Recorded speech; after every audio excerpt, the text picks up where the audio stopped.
Peter wrote the following words in his second epistle, chapter 3. And it goes as this. Starting with verse 3, he writes, "It's knowing this first, that there shall come in the last days scoffers, walking after their own lusts, and saying, where is the promise of his coming? For since the fathers fell asleep, all things continue as they were from the beginning of the creation." But Peter writes this, that key in, "For this they willingly are ignorant of, that by the word of Elohim the heavens were of old, and the earth standing out of the water and in the water, whereby the world that then was, being overflowed with water, perished. But the heavens and the earth which are now, by the same word are kept in store, reserved unto fire against the day of judgment and perdition of ungodly men." What's going on, everybody? My name is Christopher Axon, Sola Scriptura.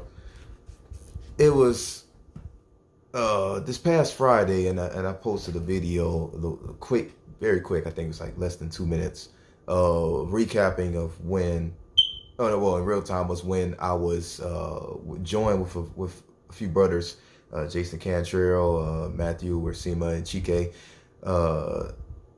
and we were at a strip club, a very big, like popular gentleman's club, strip club in just outside of Northeast Atlanta, Georgia. And when we were there, we were only there for 2 hours, from 8 p.m. until 10 p.m. And right about 10 p.m., let's say maybe like 9:50, 55-ish, is one of the bouncers at the strip club. He pulled across in his vehicle and opened up all the doors and just started playing some loud death metal music. And it just brought me back to what, again, that passage in 2 Peter that we just read, and also another one in Romans chapter 1. Let's read that.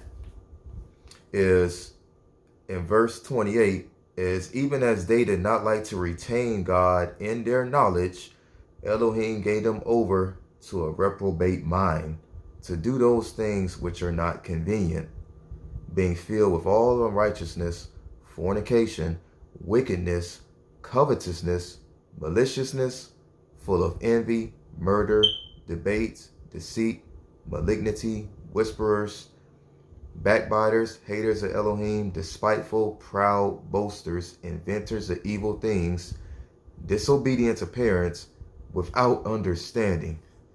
This is some serious stuff. Without understanding, covenant breaking, without natural affection, implacable, unmerciful. In verse 32, who, knowing the judgment of Elohim, that they which commit such things are worthy of death, not only do the same, but have pleasure in them that also do them. So we're preaching for 2 hours, and he's just arguing. He started a shouting match with, I think it was either with Jason or Chike, if I can recall. I cannot recall. It was it's a couple days ago. But yeah, my memory's that short, I guess. But he started a shouting match with either Chike or Jason, and what he concluded was, hey, I'm just gonna go ahead and pull my music around because I don't like what they're saying. Even though they're preaching truth, we're all preaching truth and using our voice amps and the loudspeaker. I'm just gonna pull around in my vehicle and just blast this music to drown them out. This is the same thing as when we're at the feminist centers. They do the same. They don't have a car, but still, whatever they're using, a speaker, most of the time using a big speaker and trying to drown our voices out. Usually, people with really deep voices, yours truly, I can talk over that. Father, bless me with that, with this deep voice. But also is, again, we have amplifier, we have tools to use in order to still get the message out. Nevertheless, is, again, verse 32 is, not only do they do them, but they have pleasure in them that also do them. So they want to stay, the reprobate, not those who have not been born again, want to stay in their sin, which is the title of my video. I mean, it may not seem like misery, like they're miserable, but in reality, because they are without hope, they are lost souls. Not like the sheep who are going astray, but these people have, again, are lost souls who have not been found by the Holy One. And because of that, they will remain lost until they are found, until they are, if they are of the elect, of the called and the chosen, then they can be redeemed from their sin, called out of darkness. We pray for all of them, from that bouncer, the security guard, all of those at the strip clubs, at all of the feminist centers, anywhere, all of the lost souls. It's just biblical. We're supposed to pray for all men. What Timothy wrote in his second letter. Well, Paul wrote in his second letter, sorry. Pray for all men. And we reach out to them in love. It's what we did that day, what we did that night during those 2 hours. He drowned out our voices, and as a police officer gave us a noise ordinance, and feel much like the guy, the security officer, he, after we were presented with the noise ordinance that began at 10 p.m. So we can no longer use our voice amps. We can only use amplifiers and speakers. And I had a microphone Jason supplied. We can never no longer use this thing. So the bouncer, he just like shooed us away and was like kind of like the at the NBA, with the goodbye chants, and so it was like that, the goodbye song. But no, we're not ashamed. We're not ashamed by this or downtrodden and feel bad about ourselves. Why?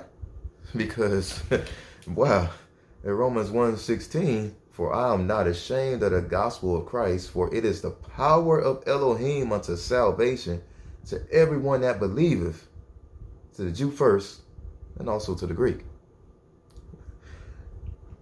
For therein is the righteousness of Elohim revealed from faith to faith, as it is written, the just shall live by faith.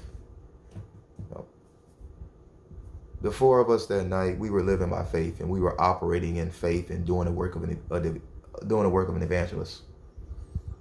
He drowned out our voices that night, but prayerfully considered is, he may listen the next time. Do the work of an evangelist, my friends. If you like the video, I hope you already click like, smash like on the bottom. Also leave a comment. Let me know about your times of refreshing, the times of refreshing when you have preached the word and if you've experienced a little bit of opposition, but it's no reason to be deterred. Preach harder, come back harder the next time. Find my group on Facebook, Sola Scriptura, the same name, and put in a join request.